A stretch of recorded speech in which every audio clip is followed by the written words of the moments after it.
Radio Educación presenta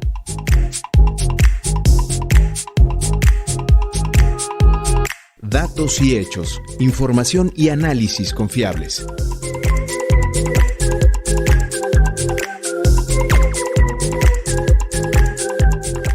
Nos acompaña el investigador y analista Axel Eduardo González para charlar acerca de la desigualdad laboral y salarial entre mujeres y hombres. Hoy es el Día Mundial sin Tabaco y de ello hablaremos en nuestro reportaje. En el comentario semanal, España, Noruega e Irlanda reconocen a Palestina como nación. De la democracia al Estado teocrático, como los colonos han tomado Israel en pasaporte internacional. Disfrute de la selección musical de este último viernes de mayo.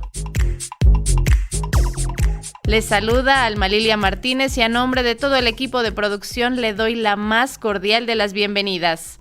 Le invitamos a que nos acompañe los siguientes 50 minutos con lo más relevante de la información generada en esta semana.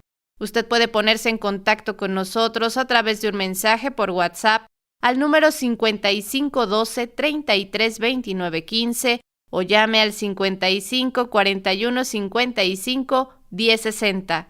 Nos interesa su opinión. Ahora demos paso a la entrevista. Adelante.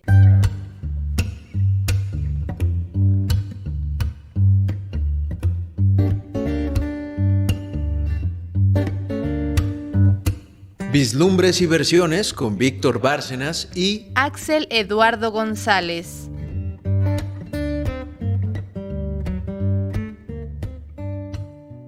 Actualmente en México existe una brecha muy amplia de participación de hasta 30 puntos en el ámbito laboral entre hombres y mujeres. Lamentablemente sigue esta desigualdad que también tiene reflejo en los ingresos salariales que obtienen las mujeres con respecto a los ingresos que tienen los hombres. De este asunto hoy platicamos en Datos y Hechos con el investigador Axel Eduardo González. Axel, ¿cómo estás? Hola, ¿qué tal? Un gusto platicar nuevamente con ustedes. Axel, cuéntanos, en tu organización han dado seguimiento al mercado laboral actual de México. ¿En qué condiciones de inequidad seguimos entre los hombres y las mujeres? Sí, con gusto. Pues desde México, como vamos, tenemos precisamente un observatorio del mercado laboral mexicano y este lunes se publicó la información referente al primer trimestre de 2024. Las estadísticas del mercado laboral en México se construyen a partir de la encuesta nacional de ocupación y empleo del INEGI y a partir de ahí podemos sacar varios resultados, como ya bien anticipabas, como es la participación laboral en México y sobre todo la brecha que existe entre hombres y mujeres. Cuando hablamos de forma general, la tasa de participación en México es del 60.2%. ¿Qué quiere decir esta tasa? Que el 60% de las personas en edad de trabajar efectivamente lo hacen, pero digamos cuando ampliamos el análisis para desagregar cuál es la tasa para el caso de los hombres y para el caso de las mujeres, para el caso de los hombres es 75.9% la tasa de participación laboral, mientras que para el caso de las mujeres 45.9%. También, como bien anticipabas, lo que se observa entonces es una brecha de 30 puntos porcentuales entre la participación laboral de los hombres y la de las mujeres.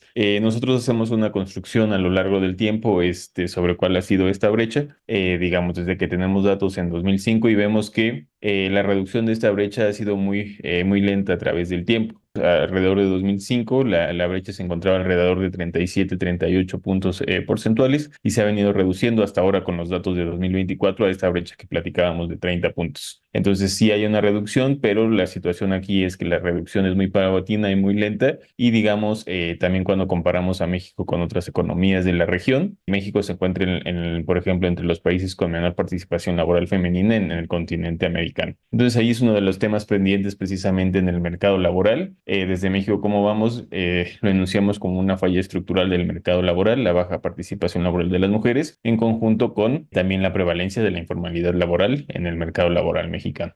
Axel, ¿y ustedes cómo explican el hecho de que pues, sea tan lento este ingreso de las mujeres a las labores del mercado laboral? Por ejemplo, el hecho de que por tradición las mujeres sean las responsables de atender y resolver actividades del hogar, ¿cómo afecta sus deseos o sus mismas ambiciones por participar en un ingreso, en un trabajo mucho más redituable, más allá de lo que tradicionalmente se le asigna de estar dentro de las casas? Pues justamente uno de los puntos pendientes en términos de políticas públicas para tratar, digamos, de reducir esta brecha de forma mucho más acelerada. Lo que se observa también a partir de estos datos u otras encuestas complementarias es que las mujeres dedican una jornada laboral completa en términos de tiempo, precisamente a labores no remuneradas, como pueden ser labores de cuidado o labores del hogar, mientras que para el caso de los hombres es poco menor a la mitad de una jornada laboral, o sea, alrededor de 20 horas a la semana, mientras que las mujeres es en promedio 42 horas a la semana a trabajo no remunerado.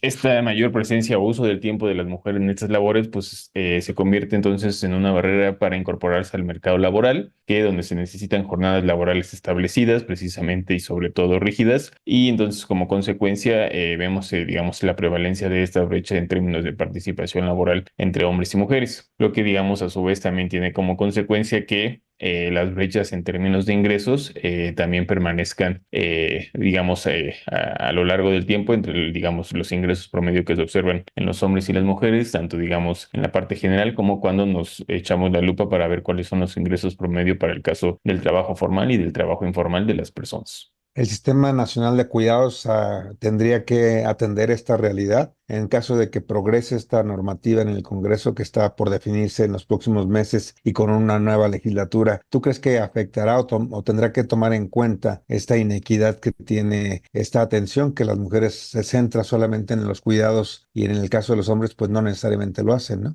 Sí, justo a partir también de la ENOE se puede, digamos, identificar un grupo de la población que nos ayuda a ilustrar, digamos, esta necesidad de un sistema de cuidados. Por ejemplo, ahorita con los datos más recientes que estamos platicando en el primer trimestre de 2024, tenemos alrededor de 2.776.000 personas que señalan que tienen interés para trabajar, pero que se encuentran en un contexto que les impide hacerlo. ¿Qué es ese contexto que les impide hacerlo? Pues son personas que quieren trabajar, pero que explícitamente señalan que nadie más en el hogar se hace precisamente cargo de los niños pequeños, de los enfermos ancianos, o incluso que algún familiar les prohíbe trabajar, o también, digamos, están consideradas las personas que tienen algún impedimento físico o de carácter temporal, ¿no? Como podría ser una mujer embarazada. Pero la principal razón es la primera que les enuncié, que es que nadie se puede hacer cargo del cuidado de otras personas y las labores del hogar. Y este grupo de la población, cuando nuevamente le echamos lupa para ver estos 2.776.000 cómo se desagregan entre hombres y mujeres,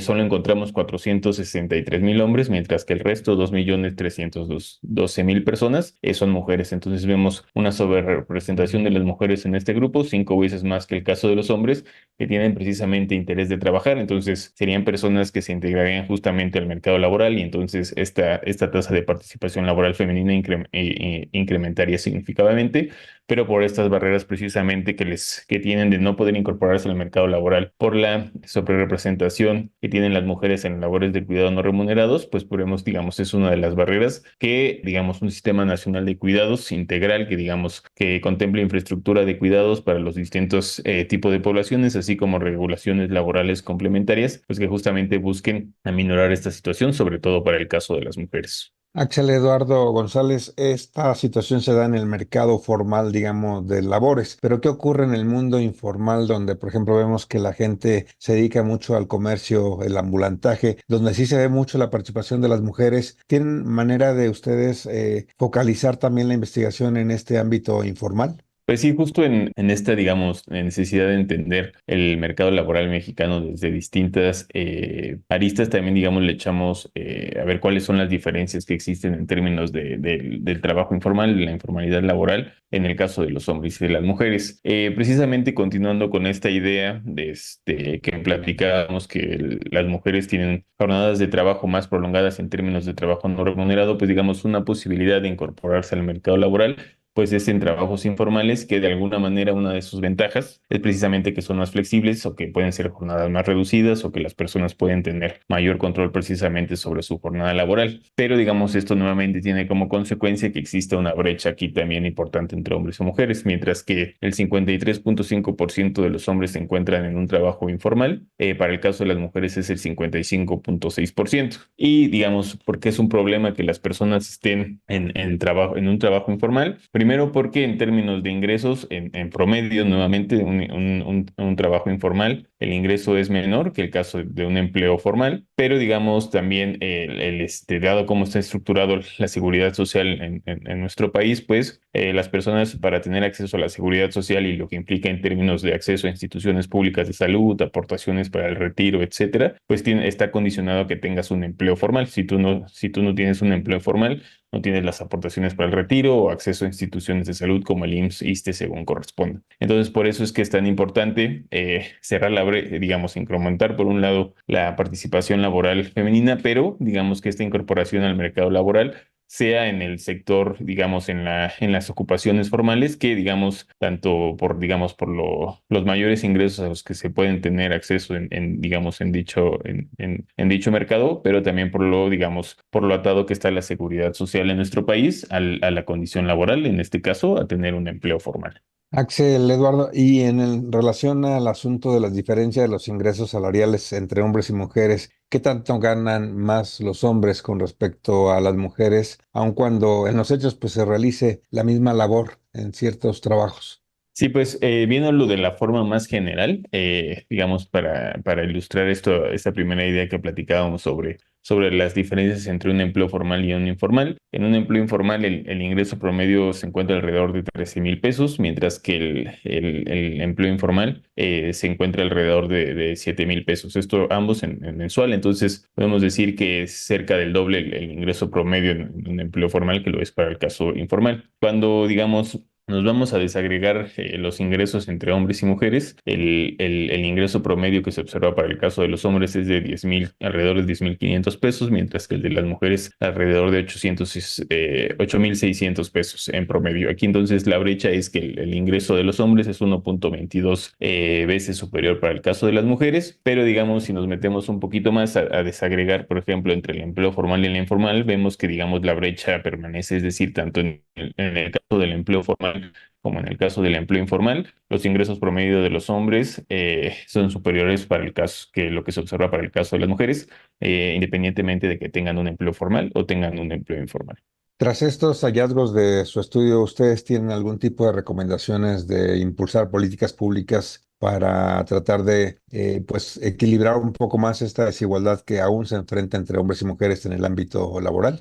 Sí, justo, digamos, precisamente para hacer visible la brecha de participación laboral y buscar, digamos, explicarla desde la parte de las diferencias en el uso de tiempo en trabajo no remunerado, pues está estructurado precisamente de esa manera para, digamos, que se atienda desde en términos de políticas públicas la estructuración de un sistema de cuidados que precisamente busque incrementar la participación laboral de las mujeres y sobre todo que sea digamos, en un entorno formal digamos, por las brechas que observamos también en el caso digamos, las diferencias que se observan entre tener un empleo formal y en un informal. Entonces, digamos, dos grandes pendientes en términos del mercado laboral, porque son, digamos, fallas estructurales, sino, digamos, son más como de coyuntura, como era el caso de la pandemia, de la pérdida de empleo, etcétera. Estas son fallas estructurales que tienen que ser corregidas de forma integral, digamos, a través de distintas políticas. Por un lado, sistema de cuidados para, digamos, implementar la participación laboral de las mujeres y también la parte para la formalización del empleo en términos de reducir de forma,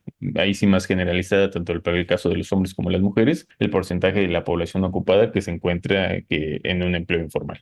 ¿Qué resistencias pueden verse respecto de, una vez que se conocen estos datos, tratar de estructuralmente modificar lo que conforma esta realidad y tratar de resolverlas? ¿Hay resistencias de políticos en particular?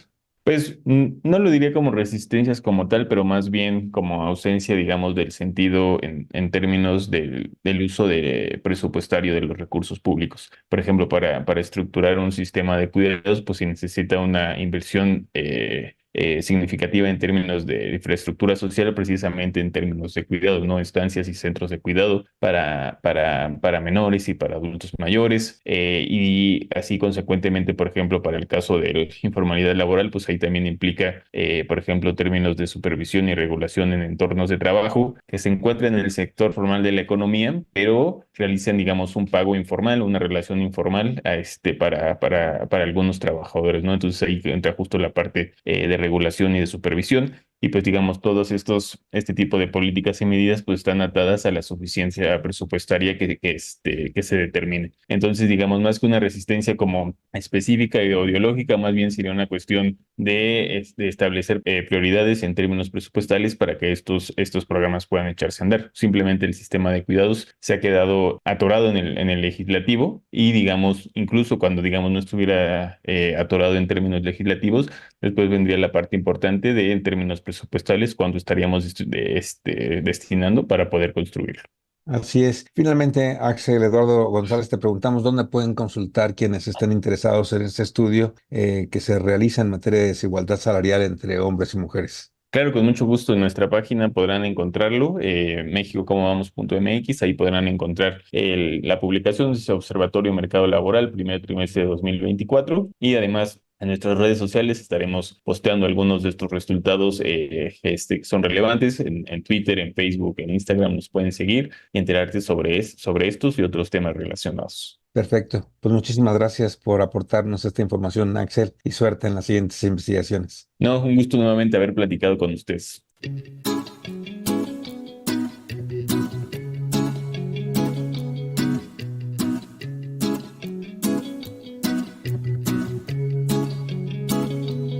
En la ciudad hay mucha tribu, mucho barrio, hay poco saldo, mucho banco, aves de paso que se quedará. En la ciudad todo se paga con tarjeta, aquí la gente es muy discreta y por la calle no te van a mirar. En la ciudad todo es prisa, atasco, coche, ruido, consumo, oferta, derroche, busca el paraíso en tu ciudad.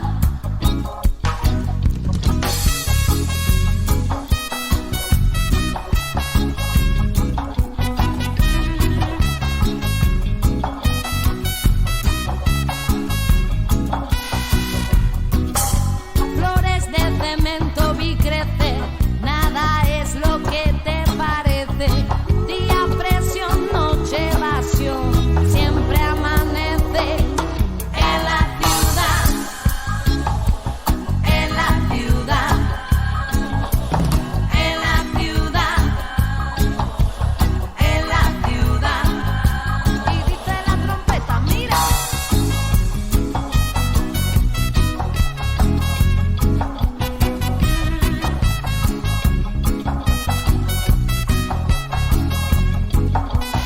En la ciudad, si no te paran, te atropellan. Sin papeles no vale la pena. Nadie trabajo te van a dar. Y en negro te van a pagar. La mafia se va a aprovechar. Y en negro te van a pagar. La mafia se va a aprovechar. Ay, soledad.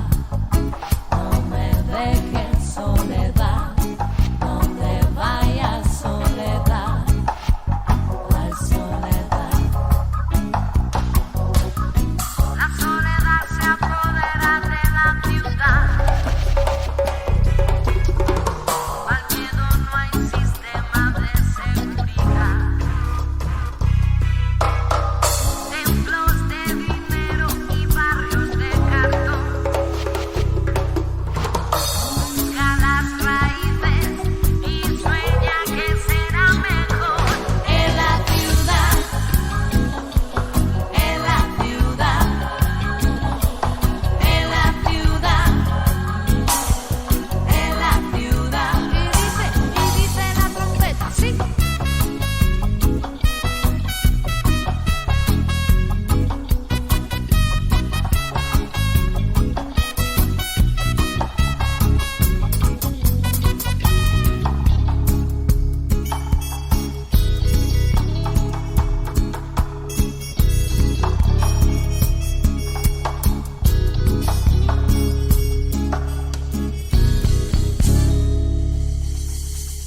La desigualdad salarial y la brecha salarial entre hombres y mujeres, como ya escuchamos, no cambian. Agradecemos al investigador y analista Axel Eduardo González por todo el análisis que nos presentó. Es necesario impulsar políticas públicas para que las brechas desaparezcan y romper con la desigualdad que tanto daño hace a las mujeres y a la sociedad en su conjunto. En la música escuchamos la canción En la ciudad del grupo Amparanoia. Este grupo musical fue creado por Amparo Sánchez, una de las pioneras de la música de fusión en España. El grupo nació en 1996 en el barrio de Lavapiés, en Madrid. En 2008, Amparanoia se despidió con una gira internacional. Amparo Sánchez disolvió la agrupación y decidió iniciar su carrera en solitario. Ahora escuchemos nuestro reportaje. ¿Me acompañan?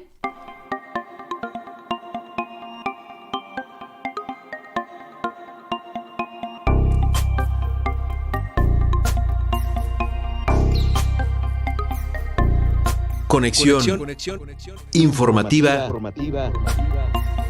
con Elizabeth Montes. Día Mundial sin Tabaco.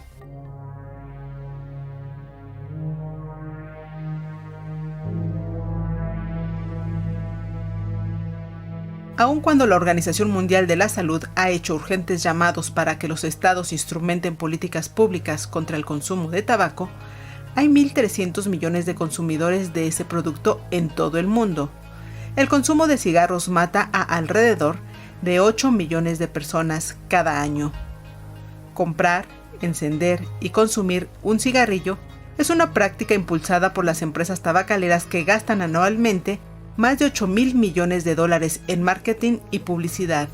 En el marco del Día Mundial sin Tabaco, que se conmemora este 31 de mayo, Juan Núñez Guadarrama, coordinador de la coalición México Saludable, comenta la situación que en materia de tabaquismo se vive en nuestro país. Nosotros podemos decir que el consumo se ha estabilizado, no ha seguido aumentando, lo cual es muy bueno porque la población ha seguido incrementándose. Pero desde que se celebró el primer Día Mundial sin Tabaco en 1988, es indudable que hemos podido avanzar. Tenemos una ley que no existió antes, una ley general para el control del tabaco, hay un reglamento, en la mayoría de las entidades federativas se respetan los lugares públicos donde no se puede fumar, la gente tiene mayor información. Sin embargo, sobre todo la población adolescente e inclusive cierta parte de la niñez está iniciando prematuramente el consumo, lo cual no puede ser permisible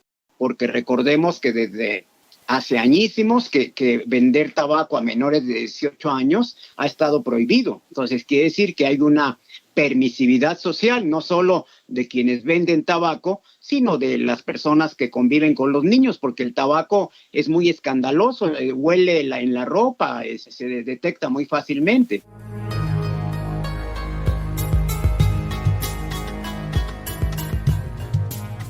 Daños a la salud y al medio ambiente, así como los costos sanitarios, son parte de las consecuencias que genera la producción, comercialización y uso de los productos de la industria tabacalera, y sobre los que abunda Juan Núñez de México Saludable. Es la primera causa de muerte prevenible en el mundo. Solamente la hipertensión arterial, que no es prevenible, es la primera causa en sí de muerte. Pero la que se puede prevenir es el consumo de tabaco y por no prevenir eso, por no acotarlo a tiempo, hay 8 millones, más de 8 millones de decesos al año en el mundo por consumir tabaco y 1.300, 1.400 de esos 8 millones son de personas que no fuman directamente, sino que conviven con esposas, con esposos fumadores, con compañeros de trabajo, con amigos que sí fuman y les comparten las partículas y los vapores del tabaco. Entonces es un gran negocio para la industria y es un gran problema para los gobiernos nacionales y para la Organización Mundial de la Salud porque afecta de manera importante la salud de la gente.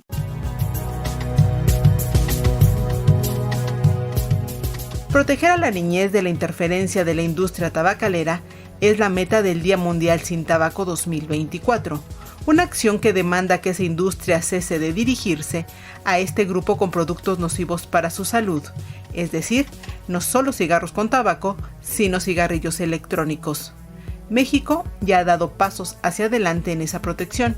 Así lo afirma Juan Núñez Guadarrama, coordinador de la coalición México Saludable. Y la otra parte de la reforma tiene que ver con la prohibición total de cualquier forma de publicidad, promoción y patrocinio de productos de tabaco, que incluye la exhibición de las cajetillas, básicamente, o de otros empaques, ahora mismo de los cigarros electrónicos, que no deben exhibirse en los puntos de venta porque son la manera más ubicua, la más fácil de colocarse, de moverse, de publicidad. Y por supuesto porque están colocadas estas empaques, estas cajetillas, de manera estratégica arribita de las cajas registradoras, arribita de las golosinas, y entonces los muchachitos, personas menores de edad, se van normalizando el consumo en su cabeza, aunque no estén iniciándose todavía.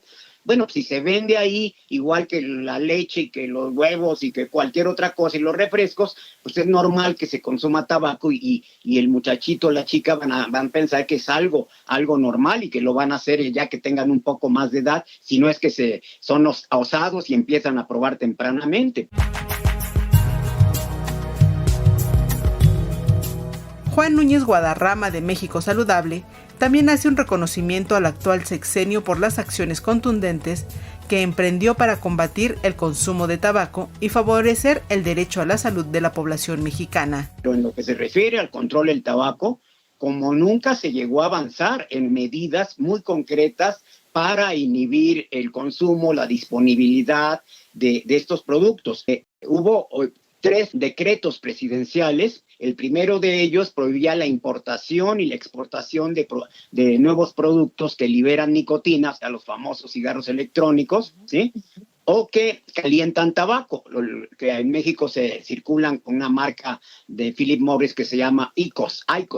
Bueno, este decreto presidencial fue, dijérase, boicoteado. Tuvo que haber ese tercer decreto del presidente para volver al estado original de ese acuerdo. Entonces, no se permite la importación y la exportación de estos productos, pero también se prohibió su distribución y su venta. Ahora, esto en el plano legal. En la práctica, desafortunadamente, vemos una laxitud en la acción de la autoridad que debiera castigar a los infractores que, habiendo estas prohibiciones, venden a la luz no solo del día, sino en grandes centros comerciales, en muchos lugares, siguen vendiendo esos productos y se están amparando para seguirlo haciendo, violando la ley.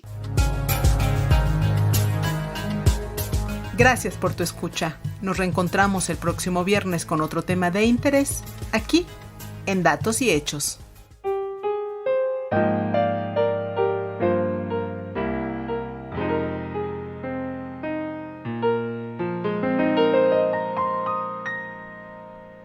Amor, no fumes en la cama, me decía. Con sus manos de la boca me quitaba el cigarrillo mientras yo dormía. Y fue la única mujer que me ha querido. En cambio le pagué con el olvido y por otro querer la abandoné. El tiempo me hizo comprender la inmensidad de su cariño.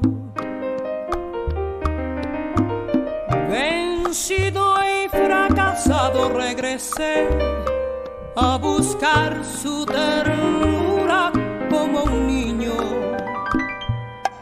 Ay, qué dolor.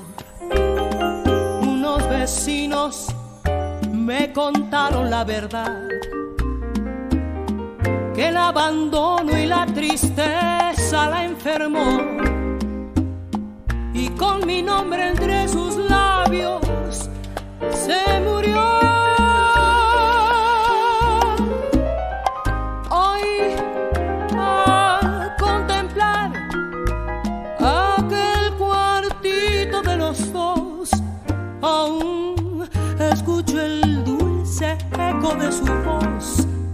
que me dice: amor, no fumes en la cama.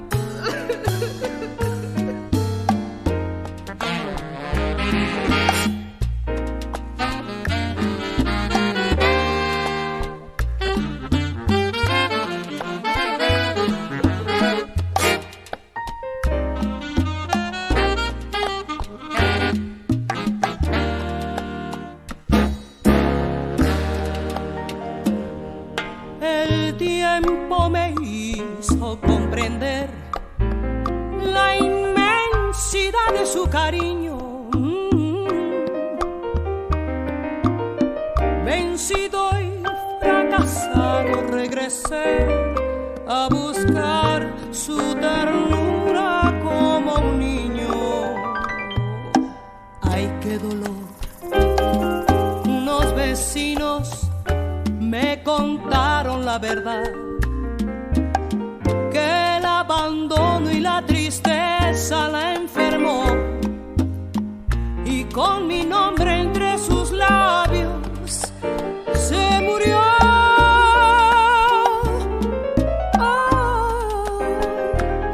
Al contemplar aquel cuartito de los dos, aún escuché el dulce eco de su voz que me dice: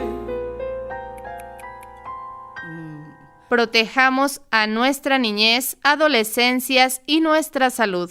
El consumo de tabaco es la primera causa de muerte previsible en México. En la música acabamos de escuchar a Eugenia León interpretar el bolero del compositor Adolfo Salas, Amor, no fumes en la cama.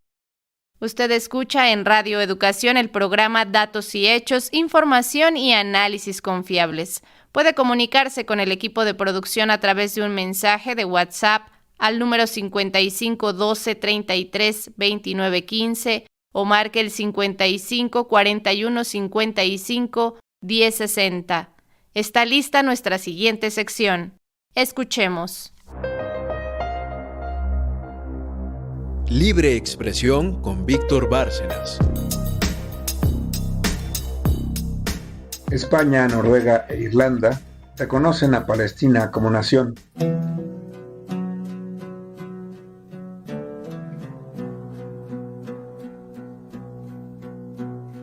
A la serie de movilizaciones estudiantiles en distintas universidades estadounidenses y las expresiones ciudadanas en el mundo en reclamo del fin del genocidio israelí en Gaza y en contra de la población civil palestina, se suman ahora acciones concretas en el concierto internacional para intentar frenar el exterminio palestino que azorados testificamos en tiempo real estos oscuros días. Es importante reconocer la relevancia que tiene la reciente determinación de la Corte Penal Internacional de La Haya, Holanda, que ordenó el arresto en contra del primer ministro israelí, Benjamín Netanyahu, y del ministro de Defensa de Israel, Yoav Gallant, ambos acusados de presuntamente cometer crímenes de guerra y crímenes contra la humanidad. La Corte Penal también solicitó órdenes de arresto contra liderazgos de Hamas en Gaza en relación con los ataques del pasado 7 de octubre, y es digno de reconocerse esta acción institucional desde el ámbito de organismos multilaterales para buscar impedir la escalada del conflicto en la región.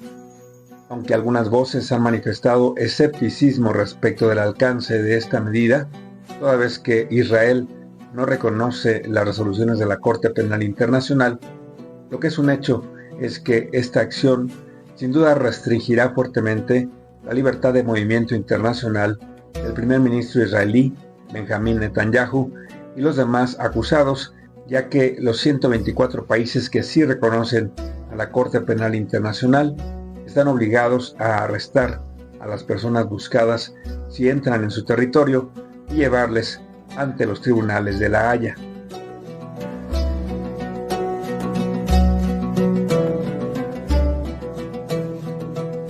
Otra señal importante a manera de bofetón que se encaminó a frenar la guerra de genocidio israelí en Gaza fue indudablemente el desafío que lanzaron esta semana España, Noruega e Irlanda, que oficialmente reconocieron al Estado palestino. De este modo, España, Irlanda y Noruega se suman a los 140 países integrantes de Naciones Unidas que reconocen oficialmente la existencia de Palestina como Estado independiente y que abogan por unir Gaza y Cisjordania por un corredor que tenga capital en Jerusalén y bajo el gobierno legítimo de la Autoridad Nacional Palestina. Tras 7 meses de guerra de Israel en Gaza y sin dejar de responsabilizar a Hamas de su papel en esta crisis, el presidente del gobierno español, Pedro Sánchez, al hacer la declaratoria institucional desde el Palacio de la Moncloa que valida al Estado palestino, se mostró a favor de reconocer las fronteras establecidas por el Consejo de Seguridad de Naciones Unidas en 1967. Por su parte, Simon Harris, primer ministro irlandés, expuso que el reconocimiento del Estado de Palestina es histórico y llamó a otros países a dar el mismo paso, mientras que Espen Barth Eide, el ministro del Exterior de Noruega, expuso que la entrada en vigor del reconocimiento del Estado palestino supone un hito para las relaciones bilaterales y recordó que Noruega ha sido desde hace más de 30 años uno de los más firmes defensores del Estado palestino.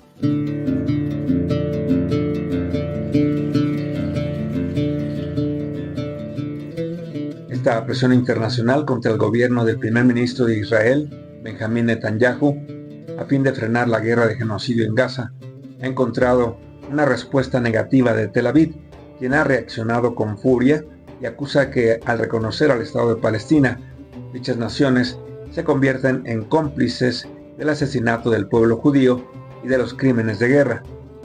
Entre tanto, voces críticas desde el interior de Israel que no respaldan la política genocida contra los palestinos, como la del escritor David Grossman, señalan que es indispensable una mediación internacional para recuperar la paz en la región. David Grossman reconoce que la idea de que en un futuro debamos perdonarnos todos y convivir no es algo que mucha gente esté dispuesta a aceptar, ya que es una realidad que llevamos más de 50 años ocupando un territorio. No creo que un país pueda ser verdaderamente democrático si es un país ocupante. Si los palestinos no tienen un hogar, nosotros tampoco lo tendremos, advierte el escritor David Grossman, quien reconoce no será fácil salir de esta pesadilla. Lo que es claro para muchos es la necesidad de que pronto se termine con este sistema de segregación y apartheid de Israel contra los palestinos y ya no muera más la población civil. Y recuerden, a pesar de todo, la maravilla nos acecha. No la dejen escapar. Siempre hay dos bandos, siempre hay dos bandos. Dime si estás en el que estoy yo. Siempre hay dos bandos, siempre hay dos bandos. Uno el vencido y otro el vencedor.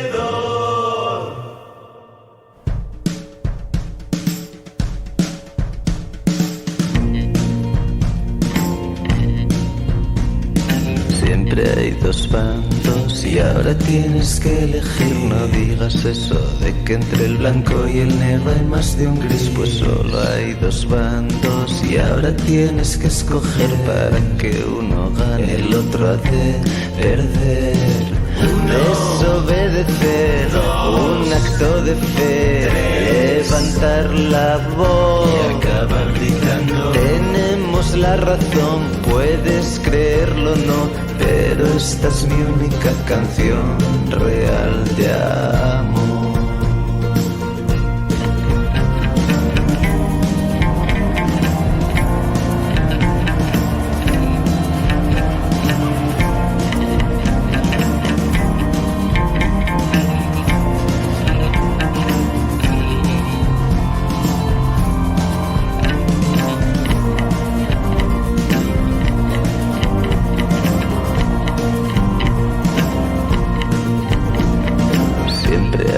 Bandos y ahora tienes que escoger. Estás con Palestina, con los malnacidos de Israel. Pues solo hay dos bandos y ahora tienes que elegir. Estoy en tus manos o las mías en ti. Ha salido el sol, cuenca del Nalón, la del caudal también. Y después Manhattan. Tenemos la ocasión, puedes creerlo o no, pero esta es mi única canción real de amor.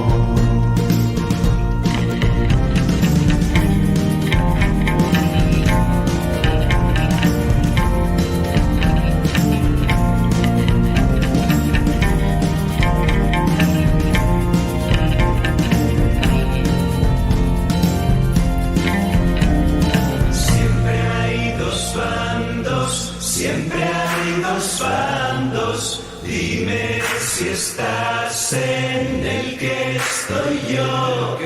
Siempre hay dos bandos, siempre hay dos bandos, uno el oprimido y otro el opresor. El posicionamiento de más países en reclamo del fin del genocidio israelí en Gaza y en contra de la población civil palestina es necesario, y aún así se ve difícil la llegada del fin de esta masacre. Y como lo dice la rola que acabamos de escuchar, siempre hay dos bandos, del cantautor español Nacho Vega. Ahora escuchemos el análisis de Ricardo Mercado sobre la invasión de Israel a Gaza. Adelante. Så mycket idéer och tankar och kurser man kan gå hur man vill. So Belle tells her father. Pasaporte Internacional a cargo de Ricardo Mercado Bravo.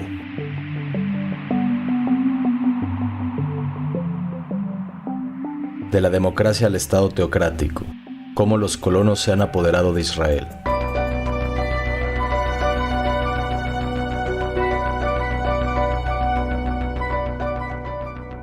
Si bien el tema de la invasión israelí a Gaza ha estado presente en todos los medios mundiales desde el año pasado, ahora es ineludible porque cada vez más personas, según los medios que tengan a su disposición, se han manifestado en contra del castigo colectivo que está viviendo el pueblo palestino por lo hecho por Hamás en contra de Israel. Una imagen con la leyenda All Eyes on Rafah, todas las miradas en Rafah, se ha compartido más de 40 millones de veces por Instagram y Facebook, por lo que seguramente la has visto y quizás tú también sientas una profunda aversión a lo que está pasando en territorio palestino. Rafah, la ciudad a la que hace referencia la imagen antes mencionada, es el último bastión de esta guerra y se ha vuelto un símbolo de algo prácticamente innegable. Esta invasión tiene todos los elementos para ser llamado un genocidio. Pero, ¿a qué se ha debido que la respuesta de Israel a los ataques del 7 de octubre esté siendo más brutal e inhumana de lo esperado? Quizás sea el decaimiento de la democracia israelí en pro de un Estado teocrático. El poder, en años recientes, ha pasado de manos moderadas a radicales. ¿Cómo es posible que esto haya pasado?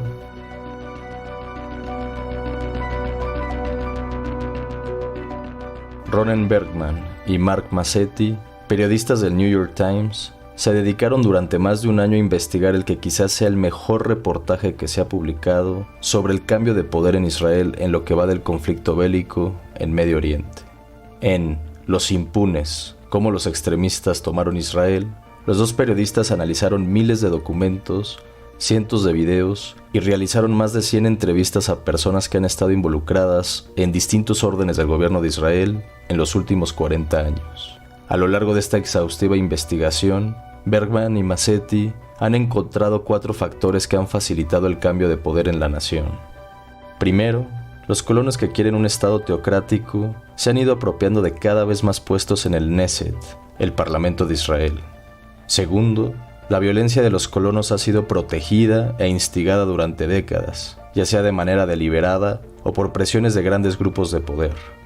Tercero, se han silenciado a las y los críticos y se han enterrado investigaciones en contra de los abusos.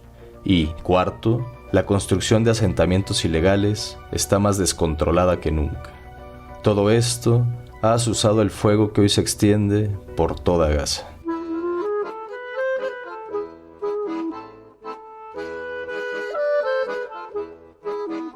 Por ser un tema largo y complejo, y por la importancia de lo que está sucediendo en territorio palestino, dividiré esta historia en 2 partes. la primera en este comentario y la segunda en el del siguiente viernes 7 de abril. Entonces, ¿cómo es que la democracia israelí está en el paredón?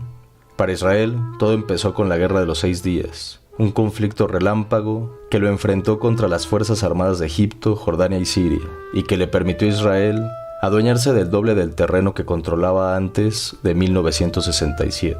Con tal victoria, la pregunta para el gobierno central era ¿cómo se podía justificar desde el derecho la toma de territorio palestino que, a los ojos del mundo y de la ONU, era ilegal? La respuesta llegó por medio de Plia Albeck, una burócrata del Ministerio de Justicia israelí que, al buscar en la historia, encontró el Código de Tierra Otomano de 1858. El Imperio Otomano, que había dominado los territorios palestinos en el siglo XIX, determinaba que el Estado podía reclamar para sí tierras que no hubiesen sido cultivadas por sus dueños por varios años y que no estuviesen cerca de un pueblo ya asentado. Bajo estas directrices, Albeck se montó en un helicóptero de las Fuerzas Armadas de Israel para delimitar tierras en toda Cisjordania. De esto, nacieron las primeras 100 colonias ilegales de judíos dentro del territorio palestino. A partir de ahí, la disputa por el territorio entre ciudadanos palestinos e israelíes ha sido, lógicamente, feroz. Teniendo el sartén por el mango, los israelitas crearon un sistema de administración de justicia donde en teoría todos cabían, pero con variantes que hicieron de los palestinos, por decirlo de una manera dura y simple, ciudadanos de segunda clase. Supuestamente, todos los habitantes de Cisjordania están sujetos a la misma ley militar que rige a la región, pero hay dos departamentos, el palestino y el judío, que se rigen bajo distintas formas de ver la ley. Los delitos por parte de judíos involucrados en actos terroristas en contra de los árabes son competencia de la policía, mientras que los de los palestinos son del Sahal, el ejército israelí. Esto ha acarreado resultados disímiles. A los israelitas que cometen un delito, de manera frecuente, se les investiga poco, se les reducen las penas que implican prisión y, en la mayoría de los casos, son indultados. A los palestinos se les trata como prisioneros de guerra, sin derechos básicos de defensa, que los ponen a merced de detenciones arbitrarias que han acrecentado el odio de esta población a lo largo de las décadas.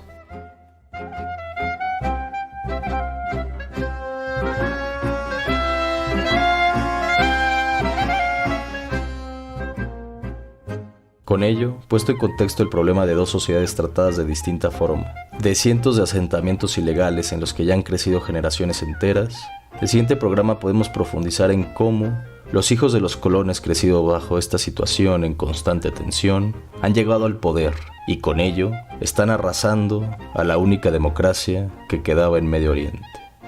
Muchas gracias por tu opinión, tiempo y escucha. Nos encontramos aquí con la segunda parte de este comentario el siguiente viernes.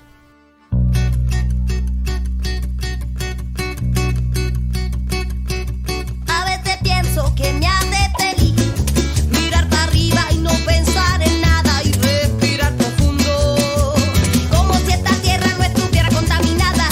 A veces pienso en echar un quejío que atravesara todos los senderos y las montañas para crear un futuro donde las conciencias no estuvieran engañadas. Voy a ocupar una casa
conflicto muy complejo que es analizado desde un punto de vista diferente. Esperemos el viernes próximo la segunda entrega de Pasaporte Internacional. En la música escuchamos Canteca de Macao y Tony Mangas interpretar la rola Alternativa Libertaria de Ana Saboya y Chiqui Lora. Llegamos al final de esta emisión. Le recordamos que puede sintonizar el próximo viernes a la misma hora Datos y Hechos, Información y Análisis Confiables, en donde analizaremos lo más relevante de los acontecimientos nacionales e internacionales. Se despide Alma Lilia Martínez a nombre del equipo de producción. Buena tarde.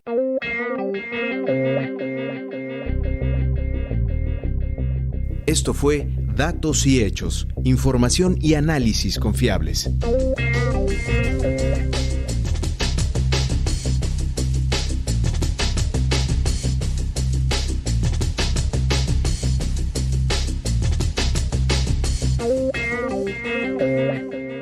Participamos en este programa Fortino Longines, Erendira Salazar, Víctor Bárcenas, Elizabeth Montes, Ricardo Mercado Bravo, Sergio Bonilla, Alma Lilia Martínez y Laura Elena Padrón. Una producción de Radio Educación.